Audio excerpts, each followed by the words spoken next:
Bueno, pues ahí está Calabacitas Tiernas de Gilberto Martínez Solares. Buenas noches a los que no nos habíamos visto hace rato, pues bienvenidos a este experimento que hemos armado aquí en Cinemanía varias veces y que tiene un formato de seminario, no es tanto la presentación y el comentario de una película, sino de, pues que bueno, juguemos en este mes patrio a tratar de encontrar cuáles son las claves para entender el legado artístico de Germán Valdés Tintán, que sin duda es una de las figuras más importantes de la comedia mexicana. Primero, bueno, el contexto de la película es un contexto muy interesante porque 1948 es el gran año de la época de oro del cine mexicano. Pese a que ya la bonanza se acabó y pese a que se acabó por las razones obvias del fin de la Segunda Guerra Mundial, del regreso de toda la competencia en contra del cine mexicano y que los productores en aquel momento tomaron decisiones difíciles, pero que finalmente afectaron la calidad de los productos que el cine mexicano hacía. ¿Cuáles son esas decisiones? Bueno, por un lado, reducir presupuestos de manera muy drástica, es decir, una película del Indio Fernández, piensen en Enamorada, piensen en Río Escondido, estamos hablando de películas de 6 o 7 millones de pesos de aquella época. Ahora los productores decían, bueno, pues mejor hacemos, no sé, si el Indio filma una película de 6, ¿por qué no hacemos 6 de a millón? Y seguramente alguien dijo, ¿y por qué no 12 de a 500? ¿Y por qué no 24 de a 250? Y entonces vas bajando los costos, subes producción, pero la calidad se ve afectada. Esa fue una de las directrices. La otra directriz es recortar semanas de rodaje. Una película necesita todo un proceso para poderse terminar y entre menos tiempos disponibles tengas, más apresurado se va a ver el resultado. Estamos hablando otra vez, el modelo del Indio Fernández era de 6 o 7 semanas de rodaje. Aquí estamos hablando ya en la época de Calabacitas Tiernas, las películas se hacían en 2 o 3 semanas. Y para todo lo que vieron ahorita, 3 semanas es muy poco tiempo y por lo mismo la calidad también empieza a bajar. Empezamos a ver sets de cartón, empezamos a ver la misma vecindad en todas las películas o la misma casa rica en todas las películas, pues porque se van reciclando los escenarios, no hay tiempo de hacer escenarios nuevos. Y lo más terrible de todo es que el cine mexicano deja de tener un carácter internacional, deja de tener un carácter artístico. Los productores urgen a recuperar sus inversiones y eso va a implicar que pues ya no tengamos presencia en Cannes, en Berlín, en los festivales importantes como Venecia, porque simplemente el cine mexicano se vuelve de explotación totalmente.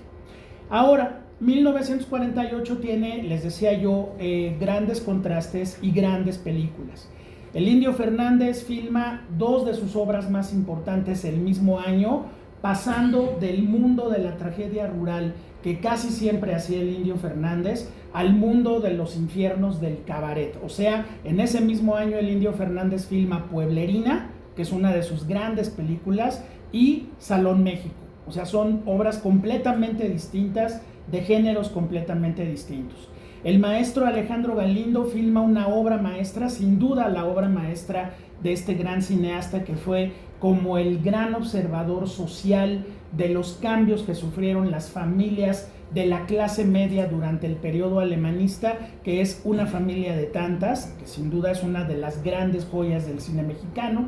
Julio Bracho filma Rosenda, que es una historia de amor entre un hacendado y una campesina, él Fernando Soler, ella la guapísima Rita Macedo, ¿no? Jovencita también. Y bueno, Gabaldón está haciendo lo suyo, etcétera. Hay un gran momento del cine mexicano, pero ya la bonanza se fue. Y los géneros de explotación y otros cambios que están pasando en México le pegan a un proyecto como Calabacitas Tiernas. Y ahorita vamos a ir encontrándonos por ahí varias ideas y varios diálogos donde se está notando ese cambio que la figura de Tintán va a empezar a sufrir en manos de don Gilberto Martínez Solares. Don Gilberto Martínez Solares venía de una familia de fotógrafos, Raúl, Agustín, toda la familia Martínez Solares se dedicaba al negocio de la fotografía. Entraron por ahí al cine y don Gilberto pues se fue pegando un poco más hacia la parte de comedia y a partir de 1945-46 empieza su carrera cinematográfica con, por ejemplo, el género de la famosa nostalgia porfiriana. Él filma una película que se llama Yo bailé con don Porfirio, El globo de Cantoya, que son comedias de nostalgia porfiriana, y una película que logra hacer antes de comenzar a trabajar con Tintán, que es una maravilla, que se llama Su última aventura con Arturo de Córdoba, que es una película entre drama, comedia, un tipo que se gana la lotería y toda su vida se le trastorna. Entonces es muy interesante, si algún día la pueden ver, no se la pierdan, Su última aventura. En ese momento, Tintán, vamos a poner los destinos paralelos, Tintán estaba trabajando con un director que se llamaba Humberto Gómez Landero. Y Gómez Landero había recibido la iniciativa de dirigir pues a este comediante que venía del norte del país, que traía un personaje muy específico que era el del Pachuco, ¿sí? Y el Pachuco, pues ¿cómo era visto por acá, por estos lados de la Ciudad de México? Pues muy mal. Recuerden ustedes que en 1943 hay un hecho muy violento en los Estados Unidos que ocurre en Sleepy Lagoon, allá en California. Hay una fiesta, hay muchachos involucrados, muchachos estadounidenses, muchachos chicanos, y un muchacho muere en una trifulca. Eso provoca una hondonada de ataques masivos a la comunidad chicana en la ciudad de Los Ángeles, donde mujeres chicanas son violadas masivamente, otros hombres son arrestados, golpeados, torturados, y la figura del Pachuco se ensucia en ese sentido. El Pachuco, de hecho, había una idea completamente errónea de que Pachuco significaba padrote, explotador, proxeneta, ¿sí? De hecho, en los Caifanes hacen la aclaración, ¿no? O sea, ¿qué es Caifán? Y entonces Enrique Álvarez Félix le dice a su novia Julisa, es Pachuco, ¿no? Y entonces el Capitán Gato le dice, no, ese es Papa Grande, ¿sí? Caifán, como es la definición, ¿se acuerdan de la definición? Caifán es el que las puede todas, ¿sí? Entonces, bueno, pues los pachucos ya venían muy de capa caída en ese sentido. Todo el movimiento Sud-Suder había caído en desgracia por esos hechos violentos. Y en la Ciudad de México, tomen en cuenta que no hay internet, no hay redes sociales, se sabe lo que se sabe por una prensa totalmente manipulada, pues la figura del pachuco ya no era bien vista. Entonces, Tintán llega a la Ciudad de México a principios de los 40 con este personaje que él viene explotando desde la radio en Ciudad Juárez con el Pachuco Topillo, la Chiva, y luego el Pachuco Topillo Tapas. Y bueno, Tintán hacía una serie de actos muy interesantes donde contaba chistes, cantaba, bailaba. Ya tenía a su compañero Marcelo Chávez con él desde las caravanas de Paco Miller. Entonces, el destino termina juntando a Gilberto Martínez Solares con Tintán. ¿Tintán estaba a gusto con el cine que estaba haciendo? No, porque Gómez Landero tiene un sentido del humor tipo Juan Bustillo Oro, o sea, un sentido del humor que viene del teatro de revista, de la morcilla, de un humor muy elegante, muy refinado, pero muy rígido también. Y Tintán es todo menos rígido, entonces sufre mucho en esas películas, en esas primeras 4 películas que filma. Se llaman Con la música por dentro, Músico, poeta y loco, El niño perdido y Hay muertos que no hacen ruidos. 4 películas con Gómez Landero, pero Tintán, haciendo el personaje del Pachuco, empieza a provocar cortocircuito con la cultura urbana. Por ejemplo, hay un texto verdaderamente terrible de José Vasconcelos, nada menos que José Vasconcelos, diciendo que Tintán es una aberración, porque esa mezcla de lenguaje entre el inglés y el español, que es el Spanglish que el personaje de Pachuco trae para la Ciudad de México, no les gusta, no están de acuerdo con él. Tintán continúa con espectáculos muy exitosos en el teatro, y en una de esas noches Gilberto Martínez Solares es invitado a verlo. Una vez que el evento se acabó, don Gilberto pasó a ver a Tintán y le dijo, oye, mira, a mí me gustaría que trabajáramos juntos, pero desde luego no podemos seguir haciendo este personaje de Pachuco. Ya no. Necesitamos hacer una variante. Y bueno, pues esa variante es la película que acabamos de ver hoy. Una película producida por Clasa Films Mundiales, que es una empresa que pues nació en la década de los 30. Son la unión de dos empresas. Por un lado, Clasa Cinematográfica Latinoamericana S.A., que produjo Vámonos con Pancho Villa, que produjo Doña Bárbara, películas muy importantes, y Films Mundiales, que fue donde hizo precisamente la fama el equipo del Indio Fernández con Gabriel Figueroa, Dolores del Río, Pedro Armendáriz. Entonces se fusionó Clasa Films Mundiales y Clasa Films Mundiales se vuelve una casa de cine comercial. Ahí es donde la película se produce. Y si nos vamos prácticamente plano por plano de Calabacitas Tiernas, vamos a encontrar cosas muy interesantes que hablan de Tintán y que hablan del cine mexicano.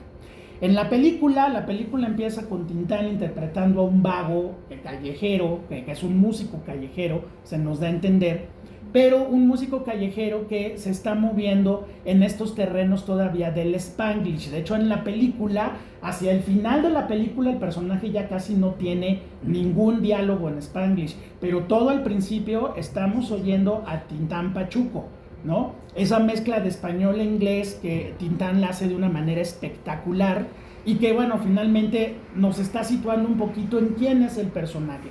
Hay desde luego montones de guiños a muchas cosas. Por ejemplo, hay una de las chicas a las cuales molesta Tintán que le dice, aquí está tu Robert Mitchum, ¿no?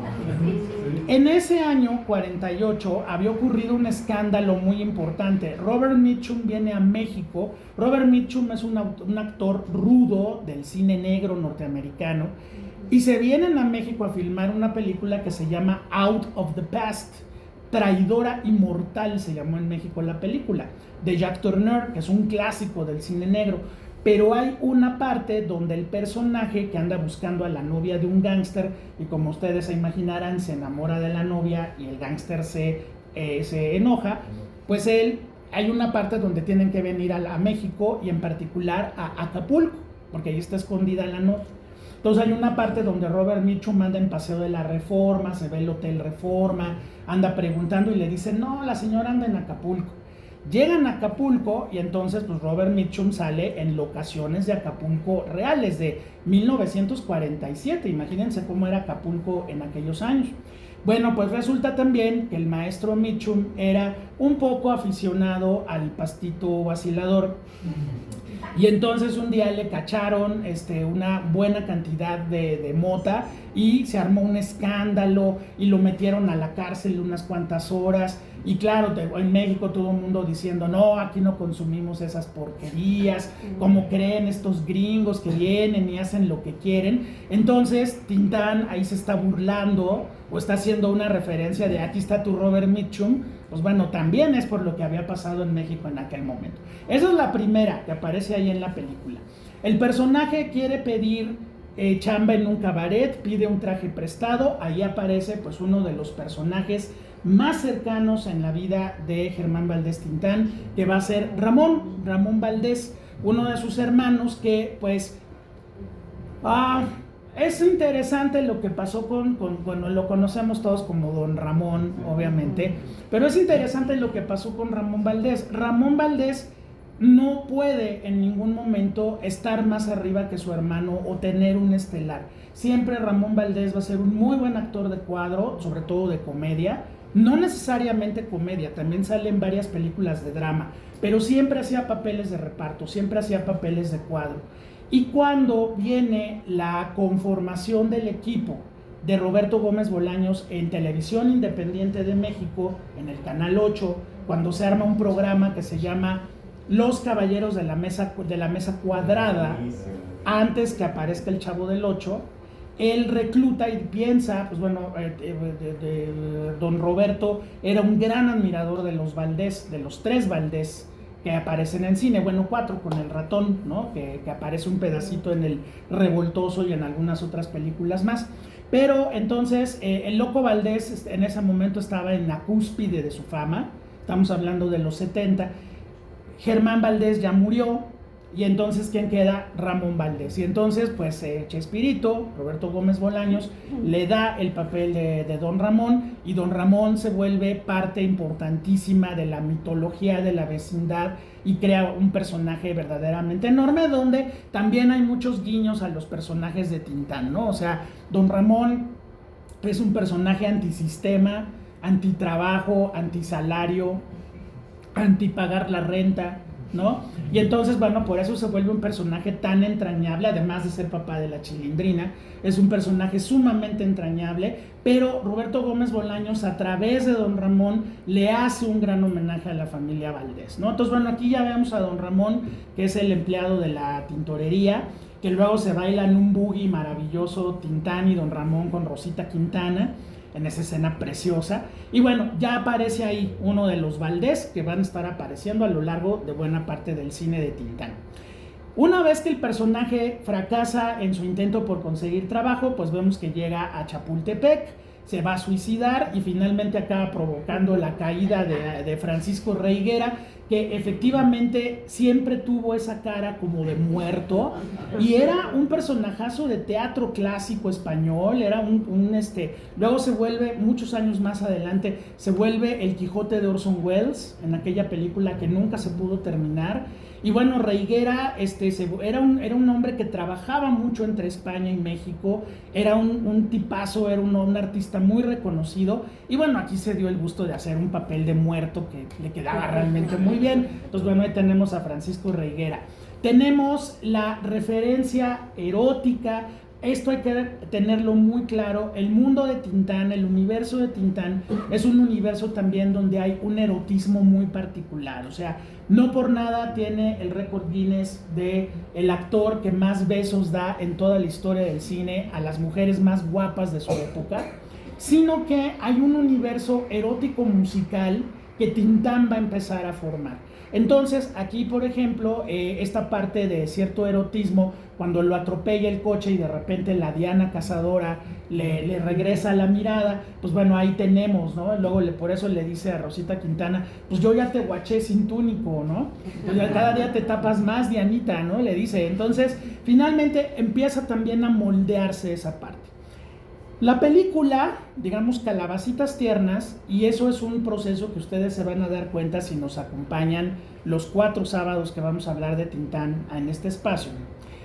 La película todavía es muy genérica, es decir, hay una comedia clásica que se está, digamos, fusionando con un género muy específico que es el musical.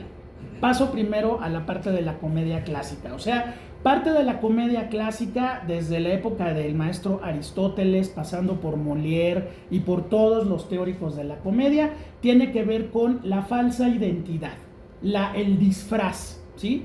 O sea, un personaje asume una identidad que no le corresponde, se va a meter en pleitos, a lo mejor se sale con la suya un rato, pero después se va a meter en severos problemas, tendrá que ser castigado y al final el personaje reasume la identidad que le pertenece. Eso es una línea clásica de la comedia. El disfraz, el engaño, el engañar al otro. ¿De dónde viene el suspenso? Pues hasta dónde va a llegar el engaño y que le caigan y le tiren el teatrito al protagonista.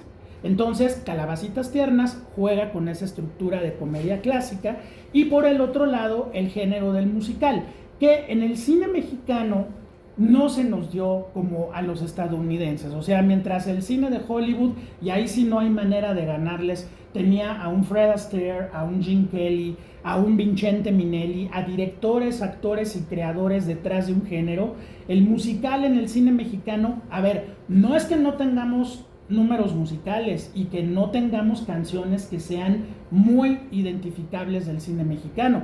Pues desde que empezó el cine sonoro, ahí tenemos a Santa, tenemos el tema de La Mujer del Puerto, tenemos las canciones de Allá en el Rancho Grande. O sea, no es que no haya números musicales o que no haya música, es que no hay un musical en forma, ¿sí? En el cine mexicano de repente todos los personajes se pueden poner a cantar y nadie se lo cuestiona, ¿no? Entonces Gilberto Martínez Solares aprovecha Calabacitas Tiernas para hacer una película de género musical. ¿Cuántas películas ustedes han visto, si es que les gusta el musical? Espero que sí, ¿Cuántas películas ustedes han visto donde vemos cómo se va conformando una obra musical? Tenemos a los personajes arquetípicos, el productor, el director, el escenógrafo, hay una bailarina, siempre va a haber una estrella madura que va en decadencia, siempre va a haber una chavita que empieza a despuntar, un día, el día del estreno, la estrella establecida se rompe la pierna y entonces le da la oportunidad a la joven estrella y la joven estrella se vuelve estrella, el director se enamora de ella, pero ella se enamora del cantante principal. Y finalmente se estrena el musical, les va rete bien, se vuelven millonarios, pero todas las historias se cierran, ¿no? Ese como detrás del escenario es una de las líneas del musical más primitivo de la historia del género. Entonces don Gilberto lo que hace es mezclar las dos partes y entonces tenemos a este vago callejero, a este músico callejero convertido en falso empresario musical y al mismo tiempo tenemos a el género que se va mostrando. Ahora, lo que tiene de contenido musical la película es muy rico porque es muy simbólico de lo que le está pasando a la sociedad mexicana. La sociedad mexicana a mediados de los 40 va a sufrir una invasión de ritmos afrocaribeños y sudamericanos muy importante. De pronto aparece en México un personaje llamado Damaso Pérez Prado y tenemos el mambo, y va a venir la rumba, y va a venir la samba, y van a venir todos estos ritmos que de alguna manera el pueblo mexicano empieza a adoptar como suyos, el cha-cha-cha y todas estas cosas, justo en el periodo del alemanismo, que es de donde está hablando la película. Y ahorita vamos a ver cosas muy interesantes ahí. Pero bueno, resulta que tenemos representadas en la película, si ustedes recuerdan, Los Tres Caballeros de Walt Disney, es un ejercicio más o menos similar. Ahí teníamos al Pato Donald, a José Carioca, que representaba a Brasil, y a Pancho Pistolas, que representaba a México, y a Jorge Negrete también, porque era hasta el fleco tenía Pancho Pistolas de Jorge Negrete. Bueno, si eso era en ese sentido una parte de un Walt Disney que decía hay que llamar a la unidad latinoamericana, porque America for the Americans, ¿verdad? En Calabacitas Tiernas tenemos una muestra de otra ideología, otra línea de pensamiento que se soltó sobre todo después de la Segunda Guerra Mundial, que se llamó el panamericanismo, donde se supone que todos los pueblos de Latinoamérica e Iberoamérica, la madre patria, tendríamos que juntarnos y tendríamos que tener una unidad muy similar a lo que fue, porque también ya se está resquebrajando, la Comunidad Europea, ¿no? La Unión Europea. Entonces, desde luego va a ser un sueño guajiro absolutamente, pero no importa. Aquí en Calabacitas Tiernas tenemos a la niña española, tenemos a la cantante brasileña, a la rumbera cubana, tenemos a, bueno, se supone que es Lupita, pero Rosita Quintana es argentina, ¿sí? Y la única mexicana es Nelly Montiel, que es una actriz que tuvo un fin trágico poquitos años después de hacer Calabacitas Tiernas. Entonces tenemos estas expresiones musicales que se explotan muy bien en la película por Martínez Solares y que nos están hablando de un México que se está abriendo precisamente a esa diversidad cultural, musical y de todo tipo. Ahora, si bien es un musical, Calabacitas Tiernas es un musical en todo y por todo, la película termina con un número musical, tiene estos números musicales de cada uno de ellos, o sea, todo está perfectamente bien armado. También hay una parte clave y sobre todo la próxima semana que veamos la obra maestra de Tintán y Martínez Solares, que es El Rey del Barrio, que no se la pueden perder. El humor de Tintán también tiene mucho del contexto de la época. Por lo menos 2 veces en la película se menciona el dólar. Oiga, ¿cómo $1,000? ¿Qué no has visto cómo está el dólar? Entre Ávila Camacho y Miguel Alemán hubo una primera devaluación del peso mexicano ante el dólar. Y el dólar sube de 6 a 8.50 y se queda en 8.50 buena parte del sexenio de Alemán, luego baja otro poquito y cuando se va Miguel Alemán viene un trancazo donde el dólar sube a 14.50 y se acaba estableciendo en 12.50. ¿sí? O sea, aquí están haciendo chistes de una devaluación que ya había tronado 2 años antes y que desde luego impacta en lo que Tintán está haciendo. Si nos acompañan a lo largo de todo el curso o todo el seminario, se van a ir dando cuenta de montones de diálogos en los cuales Tintán habla de la corrupción, habla de un México que no está bien, habla de muchas cuestiones que uno tiene que ir oyendo perfectamente para entender a Tintán y cómo puede meter esto en sus guiones.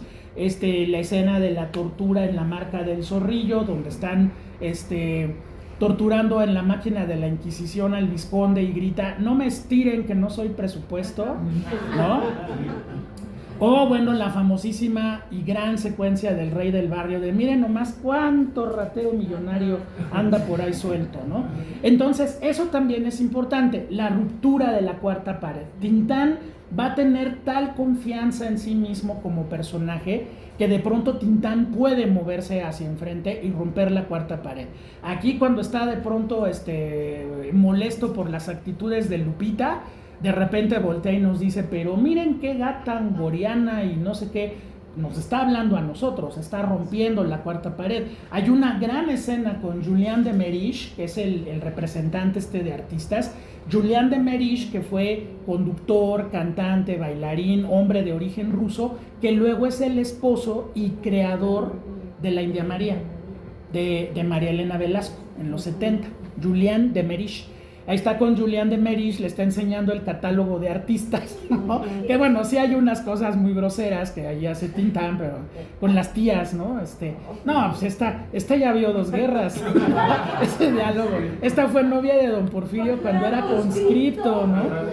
Pero de repente le dice Julien de Meriche: no, perdóname, pues es que son parientes y las quiero colocar. Y de repente Tintán dice: bueno, pero ¿usted cree que esto es una película o qué? Y ve para enfrente, ¿no? Entonces, esto es una película, o sea, Calabacitas Tiernas es una película donde todavía Tintán tiene que estar pegado a un guión. Pero un guión donde Martínez Solares se entiende, y eso nos lo contó don Gilberto en varias entrevistas después, a lo largo de los años, que decía: yo acabé entendiendo que a Tintán no le podía dar un guión, le podía dar una situación. Y lo van a ver en El Rey del Barrio, donde ya se sueltan los dos a trabajar maravillosamente. Y decía: yo prendía la cámara y Tintán hacía lo suyo. Tintán hacía completamente lo suyo, ¿sí? Entonces, pues bueno, vamos viendo estas rupturas de la cuarta pared. Pues eso no lo pones en un guión, eso ocurre en el momento. Y como director, don Gilberto Martínez Solares, que yo siento que es un hombre que no ha tenido la valoración de su trabajo como debe de ser. Así todo el mundo habla del Indio y de Gabaldón y de Galindo y de lo Buñuel mexicano maravilloso, pero don Gilberto tuvo la sensibilidad de tener en sus manos, como si fuera arcilla, a un Tintán que era muy moldeable, pero también tenías que dejarlo libre, ¿no? Entonces, bueno, la época de oro de Tintán comienza con esta película. Esta película es un exitazo, desde luego. Y Tintán tuvo algo importante. En primera, esa época de oro dura pocos años, no son más de 4 años, donde hace grandes películas. O sea, las que vamos a incluir en este seminario, que son Calabacitas Tiernas, El Rey del Barrio, La Marca del Zorrillo y El Ceniciento. Sino también están Simbad el Mareado, Soy Charro de Levita, ¿cómo se llama? Se me está yendo en El Revoltoso, que es imprescindible. Pero llega un momento en que este tándem también va a empezar a sufrir las vicisitudes de la industria misma del cine mexicano. Y la pérdida de calidad también les va a pegar a Martínez Solares y a Tintán. No dejan de trabajar juntos hasta bien entrados la década de los 60, pero sí se nota ya que no hay el nivel de esa gran época que va a tener Tintán. Ahora, Tintán no fue, a diferencia de Cantinflas, que es un tema que no hemos tocado, ¿verdad? A diferencia de Cantinflas, no fue el héroe que duraba 14, 15 semanas en sus salas de estreno, y que, como sabemos, pues las películas de Cantinflas abrían el día del informe presidencial, porque Cantinflas estaba más alineado que nada hacia el sistema de gobierno de aquel México.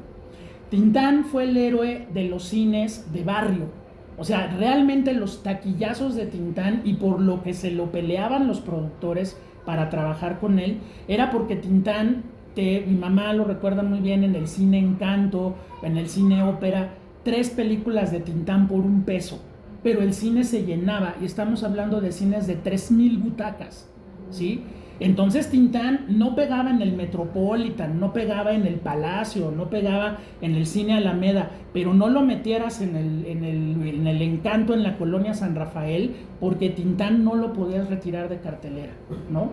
Entonces, pues bueno, Tintán va creando poder, va creando fuerza, va a crear un equipo fílmico. Aquí ya tenemos a don Gilberto Martínez Solares. En los diálogos aparece como dialoguista, luego ya se vuelve el escritor de las películas de Tintán. Juan García, que a Juan García lo vamos a ver como el Peralvillo y como otros personajes en las otras películas de Tintán, él era su guionista y dialoguista de cabecera.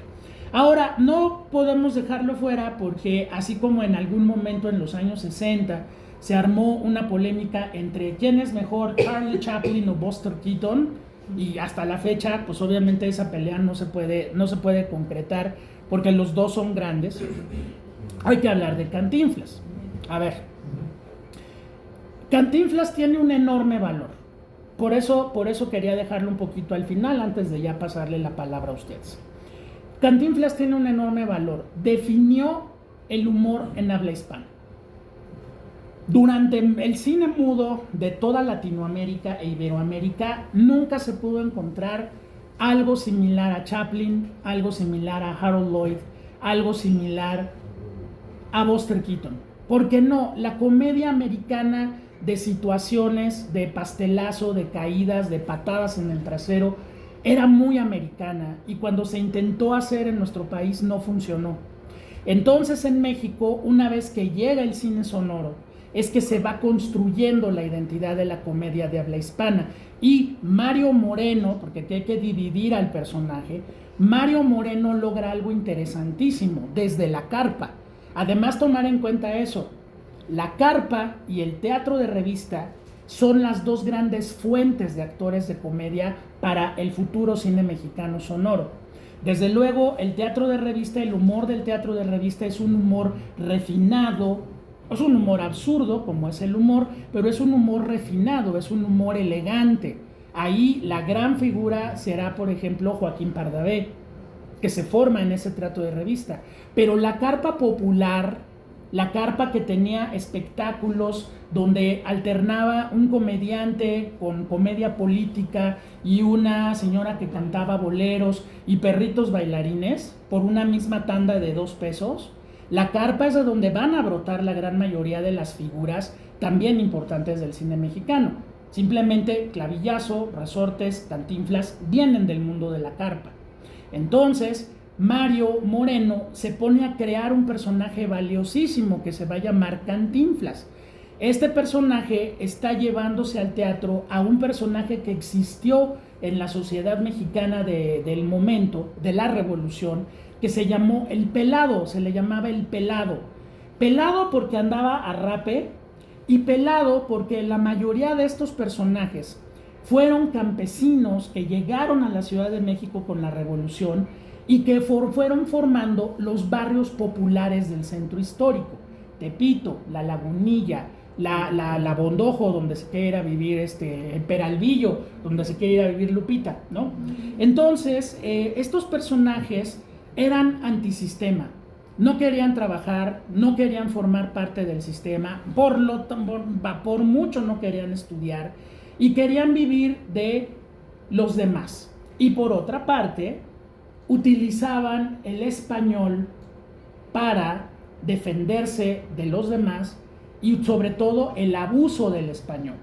Entonces, a través de un abuso del lenguaje, de hablar mucho y no decir nada, era que estos personajes ganaban por default, ¿no? Y se salían con la suya. Entonces Mario Moreno adopta al Pelado, lo convierte en Cantinflas, tiene un gran éxito en las carpas, luego ya en los teatros más grandes, y después Mario Moreno se lleva el personaje al cine. El que se lo lleva, el que le abre la puerta, es el director de La Mujer del Puerto, Arcadi Beutler, Así es mi tierra, Águila o Sol y El signo de la muerte son las 3 películas, El signo es de Chano Urueta, son las 3 películas de los 30 donde Cantinflas ya aparece como personaje de cine.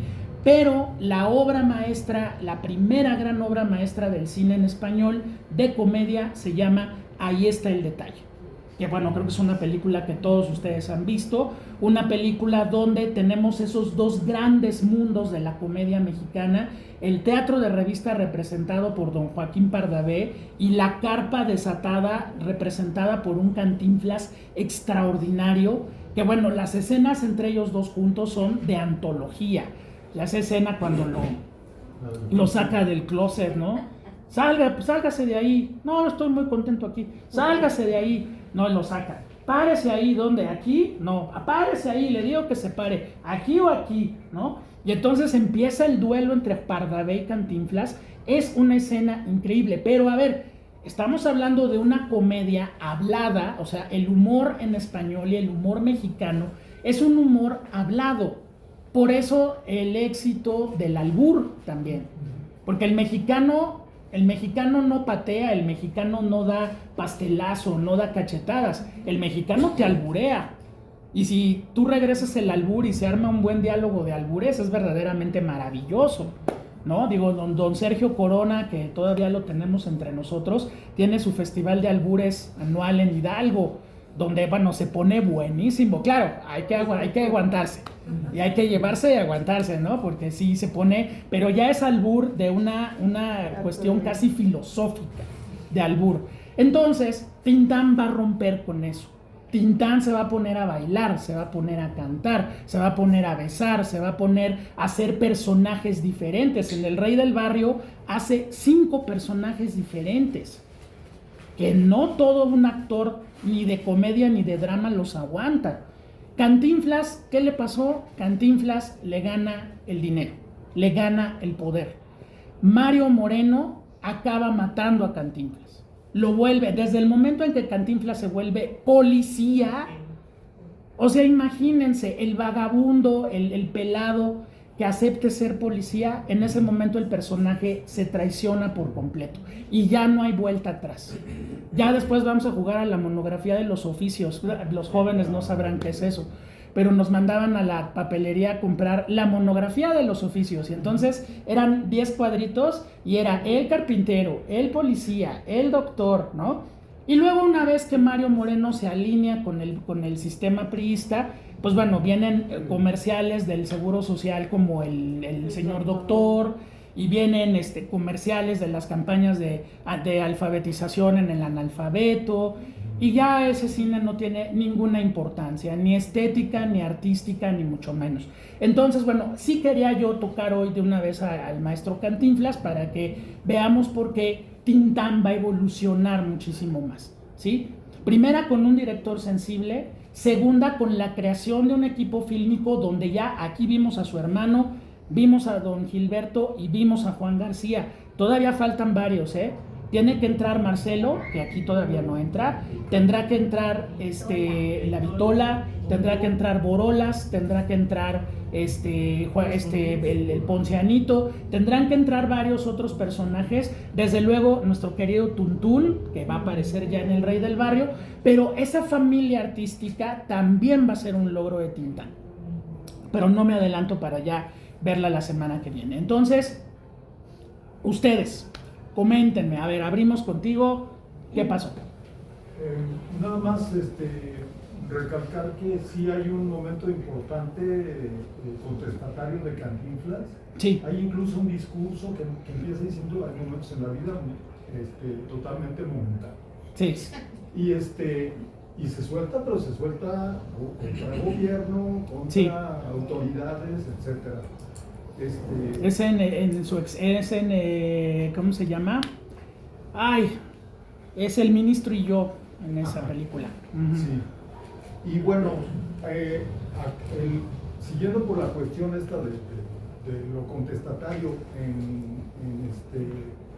acá en Tintán, pues también me llama mucho la atención que no se alinea a nada de lo que sin trabajo, familia, etcétera, no se alinea a nada de eso. A nada.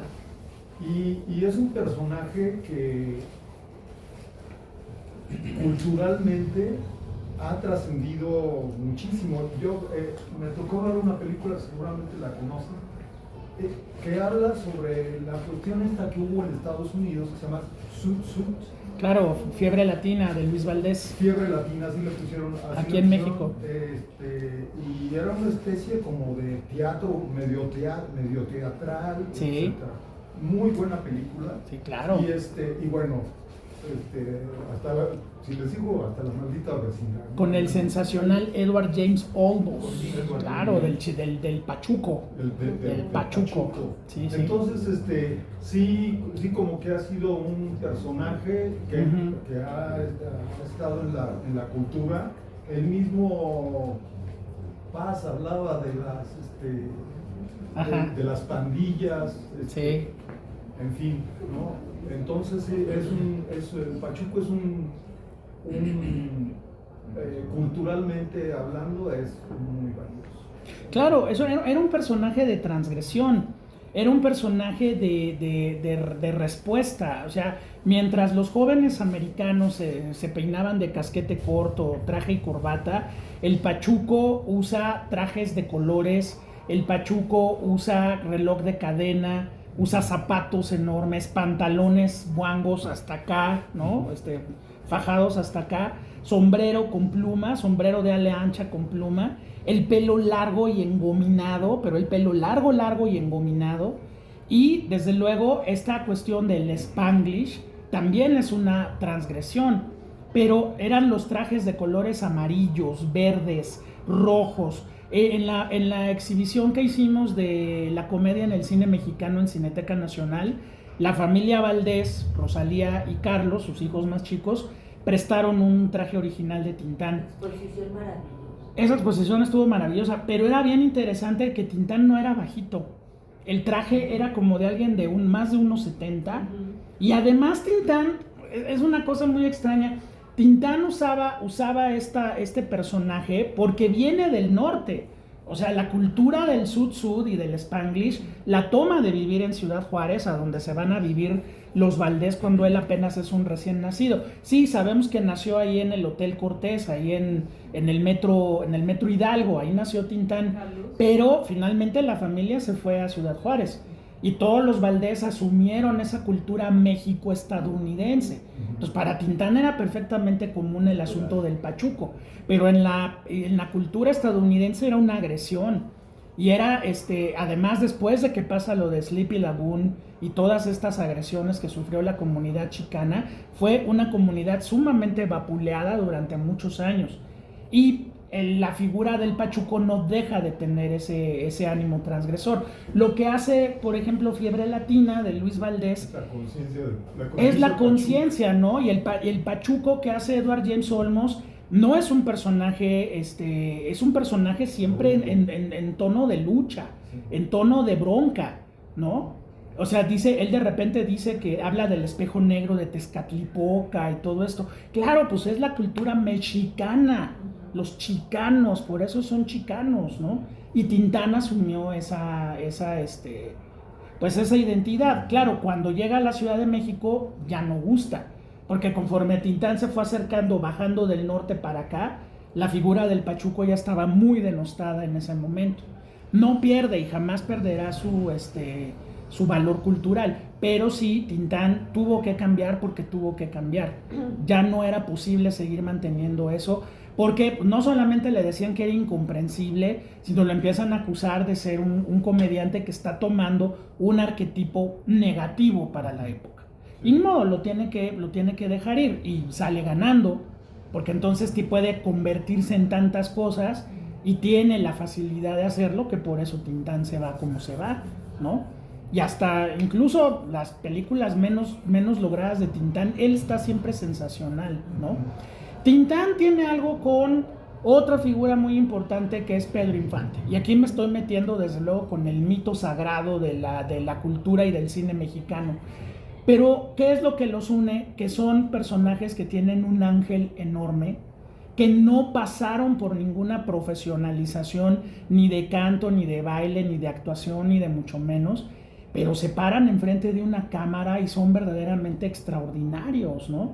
O sea, Pedro Infante te hace drama, comedia burda, drama terrible, y está bien, siempre está bien Pedro Infante. Lo dirija quien lo dirija, Pedro Infante crea una personalidad. Lo mismo hace Tintán. Pero Tintán en una colectividad, en un grupo, con un director que lo va guiando, con un buen escritor como Juan García, o sea, fue caminando todo un camino muy interesante. Cuando el grupo se empieza a disolver, es cuando empiezan a aparecer las fallas, ¿no? Igual le pasó al Indio Fernández, igual le pasó a muchos directores. El Indio Fernández va perdiendo a sus actores, ya sientes que está flojito. Pierde a Mauricio Magdaleno en los guiones, peor, pierde a Gabriel Figueroa en la fotografía, ya no existe el Indio, ya no existe, ¿no? Entonces, por eso el cine es un arte de colaboración y el director es como un director de orquesta que tiene los elementos a su disposición, este más arriba, este más abajo, este más medido, esto no sé qué, pero esos colaboradores son los que hacen las películas. No es nada más Tintán. Aquí sin un Martínez Solares que lo guiara, lo más seguro es que Tintán se hubiera tenido que regresar a Ciudad Juárez, porque en un momento dado ya no iba a ser aceptado como personaje, ¿no? Ahora, de la exposición hay algo que ustedes ya no vieron, si es que la vieron en Cineteca, que teníamos un traje de Cantinflas, de los que usó el actor español Óscar Jaenada para la película de Cantinflas, ese lo prestó la productora, y los hijos de Tintán prestaron un traje de pachuco color vino, muy bonito, traje completo de Tintán. Cuando hicimos la versión en Monterrey, que llevamos la exposición a Monterrey, los hijos del Piporro prestaron un traje del Piporro. Y era una maravilla, la chamarra, ¿no? Aquí con colgajitos, el sombrero, las botas. Y dices, bueno, un traje original de don Eulalio González Piporro, que ese es otro tema, o sea, ese es otro personajazo, ¿no? O sea, la comedia en el cine mexicano por eso es algo tan rico, o sea, está llena de personajes que tuvieron y siguen teniendo una vigencia importante y que aportaron cosas enormes. Por ejemplo, algo que vivimos en la exposición, cómo revaloramos a Joaquín Pardavé. ¡Qué bruto! O sea, 8 o 10 cargos diferentes podía hacer el señor. Productor, director, escritor, actor, compositor, cantante, músico, bailarín, cómico, dramático. O sea, era un Chaplin, Joaquín Pardavé.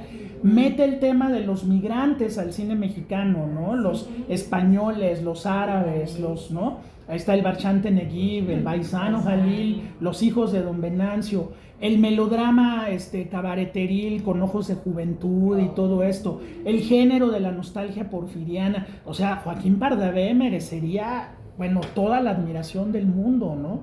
Y bueno, la parte que aporta Cantinflas, la parte que aporta, por ejemplo, el Piporro, toda esta cultura norteña que se jala el Piporro, y luego la cultura migrante, o sea, el Pocho es una película bien valiosa, donde ahí está otra vez esa dicotomía México-Estados Unidos, el México chicano, todo eso, que Piporro lo puso, ¿no? ¿Perdón?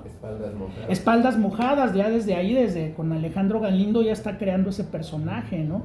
Y bueno, también las mujeres, doña Sara García, la parte que le toca, doña Sara García, desde luego Prudencia Grifel, Delia Magaña, Vitola, Fraustita, o sea, sí, hubo y va a seguir habiendo, bueno, Silvia Pinal, que como comediante era extraordinaria.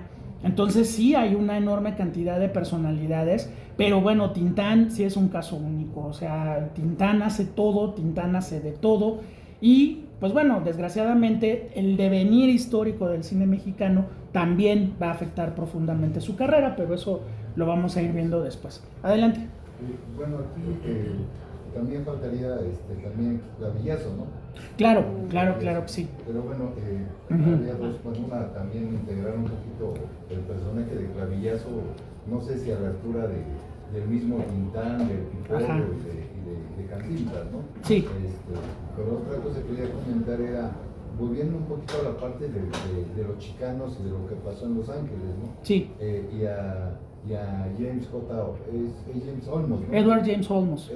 Cuando filma, pero esa vamos, él filma mucho cine precisamente de lucha, de ruido y demás, ¿no?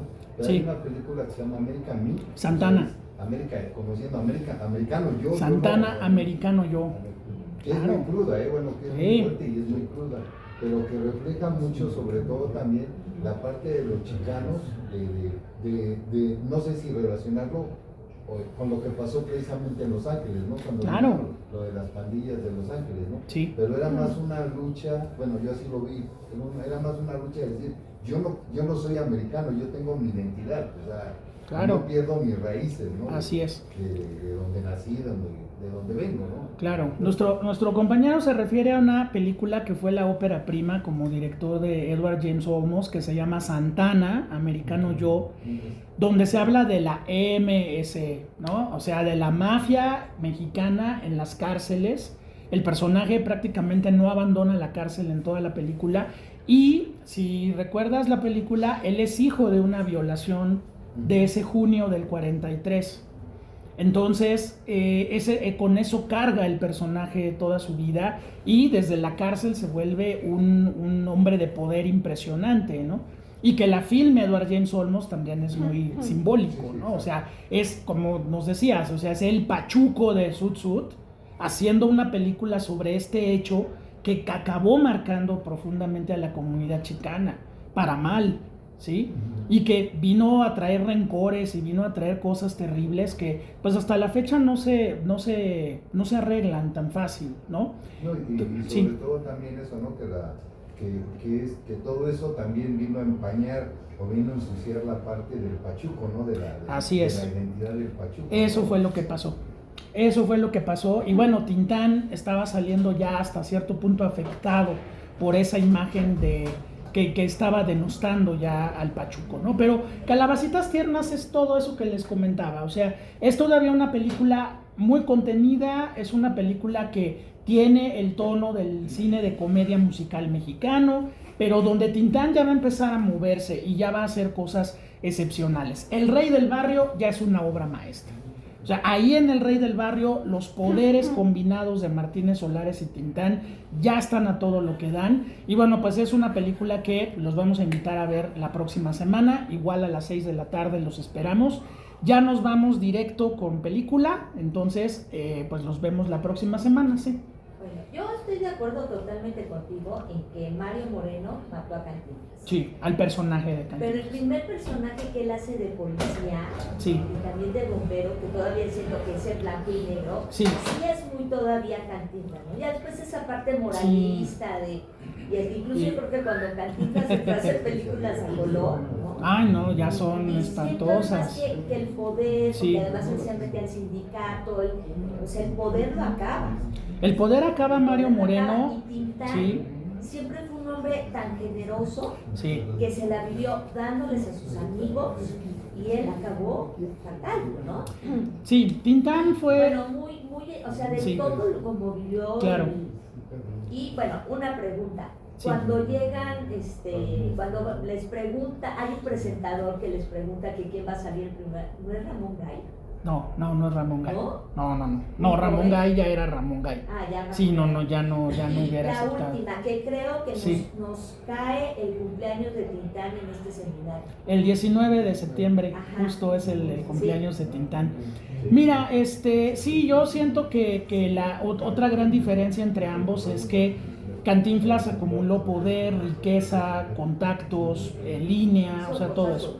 Tintán era un personaje, o sea, Germán Valdés, no Tintán. Sí. Germán Valdés era un hedonista. Germán Valdés era un hombre que disfrutó la vida y que, si bien no dejó para nada una fortuna al morir, al contrario, su familia se las vio muy difíciles para poder continuar después de él.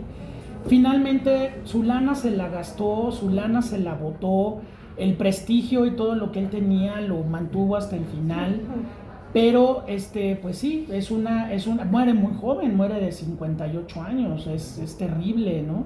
Y en unas condiciones de salud también bastante fuertes. Pero finalmente creo que la revolución le va a hacer justicia porque conviene las revaloraciones y Tintán sale completamente al alba, Sí, ¿no? total. Sí, adelante. Yo nada más quería comentar que Tintán viene siendo un artista que hasta la fecha Sí. tiene su público, ¿no? Sí, y verdad, atrae a la juventud, cosa Claro. que por ejemplo Cantinflas pues No lo hace, no. hay eventos de Cantinflas, no hay libros de Cantinflas. Tintán, yo creo que cuando, por ejemplo, lo que comentabas, ¿no? Cuando va Sí. antes con Landero, que no es lo mismo a Gilberto Martínez, que le pasó lo mismo, yo creo, como la pareja que hicieron Ismael Rodríguez con Pedro Infante, claro, ¿no? claro. Entonces, ahí se suelta mucho. También aparte, Tintán siempre, lo tomé por ahora un comentario que habías hecho de Robert Mitchum, de Acapulco, ¿no? Porque Tintán siempre enalteció a Acapulco. Sí. Siempre lo mantuvo, ¿no? Y muchos artistas como Orson Welles, que hizo aquí La Dama de Shanghái. Bueno, Robert Mitchum, que trabajó aquí, muchos, y siempre como que Acapulco fue para él algo, ¿no? Que le decían, es que es muy caro Acapulco, le dicen, ¿no? Y él así como que no. Y bueno, siento que sigue vigente Tintán. Claro. Y lo que le pasó a Cantinflas también, yo creo, bueno, era otra cosa, pero con el alemanismo y cuando bajan todos y también hay una cierta como de quitar todo, veníamos como de un cine noir, del estilo del noir, que era muy de poner todo, ¿no? La pobreza, por ejemplo, de lo de Nonualco, ¿no? Que siempre era escenario de varias películas, ¿no? El puente de Nonualco. Y a partir del alemanismo como que quitan todo eso, ¿no? Como que hacer un poco más correctos, hacer un cine un poco más, dicen como más hipócrita, ¿no? Bastante, que no se viera bastante. así, ¿no? Entonces, claro, pasó eso y pues a pesar de todo eso, Tintán sigue vigente. No, porque Tintán crea un universo aparte. Creo que Rafa Viña y toda la gente que lo ha estudiado a profundidad, bueno, todo lo que publicó Rafa Viña sobre Tintán es imprescindible para entenderlo. Es que Tintán creó un universo propio que depende y no del cine mexicano, aunque al cine mexicano siempre lo toma en cuenta. La próxima semana les encargo mucho un homenaje que le hace Tintán al Indio Fernández en un diálogo del Rey del Barrio, que no se los voy a decir, pero lo cachan la semana que viene. Bueno, eso habla de que Tintán sabe en dónde está parado y con quiénes está parado. No es un cine ajeno al cine mexicano, el suyo es un cine del aquí y del ahora, y por eso Calabacitas Tiernas o El Rey del Barrio tienen esa carga tan importante de ser películas mexicanas de ese momento específico, donde el alemanismo nos está llevando a la modernidad, a la justicia social, a la equidad, pero de repente pues Luis Buñuel pone una bomba que se llama Los Olvidados, ¿no? Que molesta profundamente sobre todo a la alta intelectualidad mexicana, que se siente profundamente agredida porque Buñuel lave los trapos sucios en público, ¿no? Y el cine mexicano, como Oscar Ruiz, claro, con Los Hijos de Sánchez, exactamente. Y el cine mexicano ha tenido montones de oportunidades de cambiar de giro, pero no lo hace porque finalmente sus creadores, sus productores, lo que quieren es la recuperación más rápida del dinero. Entonces, Los Olvidados y muchas películas no van a ser tomadas en cuenta en su momento porque no conviene, ¿sí? No conviene hacer eso. Entonces, Tintán, de alguna forma en sus películas, con estos diálogos mordaces sobre lo que está ocurriendo en la época, digo, hay que recordar que el sexenio alemanista tiene todo eso de modernidad y de una Ciudad de México que se vuelve, bueno, de un México que se va a terminar volviendo completamente urbano, de un campo que se abandona, pero también de una corrupción desatada. Y eso Tintán lo va a retomar y lo va a dejar sentir en varias de sus películas, ¿no? Sí. Y en esa época, ¿quién era el público de Tintán? El público de Tintán, curiosamente, eran muchos niños. O sea, Tintán se volvió, digo, dentro de lo que se puede, ¿no? Pero era público infantil y era público familiar, la gente que veía Tintán. porque era un cine y sigue siendo un cine bastante blanco. Digo, el personaje, como bien le dice Lupita, es un aborazado y pues sí, ahí uno tiene que encontrar ciertas aristas, pero finalmente es una comedia muy blanca. No hay en ningún momento, hay picardía, pero no hay mala leche, hay ironía, pero no hay mala leche, o sea, finalmente era un público familiar, eran funciones familiares. Por eso Pues era clase media popular, digamos. He pasado películas de Tintán en algunos otros estratos y no les gusta, por ejemplo. Y otras personas que lo disfrutan enormemente. Entonces, bueno, ahí, además de los gustos, sí había como que una visión más de gran público, pero sobre todo un público familiar. Las películas de Tintán nunca tienen una nota ahí discordante, fea, no, al contrario, él es encantador además, entonces pues, no pasa nada, sí. Pero por eso, no sé si haya cierta relación, pero sí. Por eso también de alguna manera Disney lo escoge para hacer el personaje de Balú Claro, no, desde antes, la narración de la leyenda de Sleepy Hollow es Tintán en los 40, y luego vino el oso Balú, y luego vino Tomás O'Malley, ¿no? Donde, pues inmediatamente, Edmundo Santos, que era el director de los doblajes de Disney en esa época, pues inmediatamente que vio el libro de la selva dijo, ese es Tintán, Balú es Tintán, y Balú es toda la filosofía de Tintán, ¿no? Bueno, ahí está, ¿no? O sea, lo más vital, la vida te lo dará, pues es lo que le pasó a Tintán, ¿no? Y el gato Tomás O'Malley, que es un gato callejero, cool, mujeriego, buena onda, no tiene casa, no tiene croquetas, pero no importa, ¿no? Pues es Tintán también. Y la narración de la leyenda de Sleepy Hollow es maravillosa, porque el original, fíjense ahí nada más, el original es Bing Crosby, la voz de Bing Crosby tan característica, y Tintán le da 3 vueltas a Bing Crosby, es maravilloso, ¿no? Sí, no. Es que además Tintán tenía eso, ¿no? O sea, tenía un talentazo que, bueno, lo vemos en comedia, pero como cantante era un crooner, eran crooners. Y en doblaje lo pones a bailar. Se pudo haber aventado un entre con Frank Sinatra, sin problema. Y se pone serio y hasta galán puede ser. Hay fotos de Tintán, de su credencial de la ANDA, que está con traje y corbata, y dices, órale, o sea, este cuate si se hubiera aventado a galán, la hace. Trompudo, pelo, no era bajito, debe haber sido alguien de 1.72, 1.73, y aparte, ojo verde. No, era un galanazo. Si le hubiera entrado a los galanes, sí le hubiera hecho de galán. Pero bueno, la actitud es tan importante y tan padre que trasciende completamente a cualquier galán del cine mexicano, ¿no? Bueno, pues muchas gracias por su presencia. Los esperamos el próximo sábado, 6 de la tarde. Muchas gracias.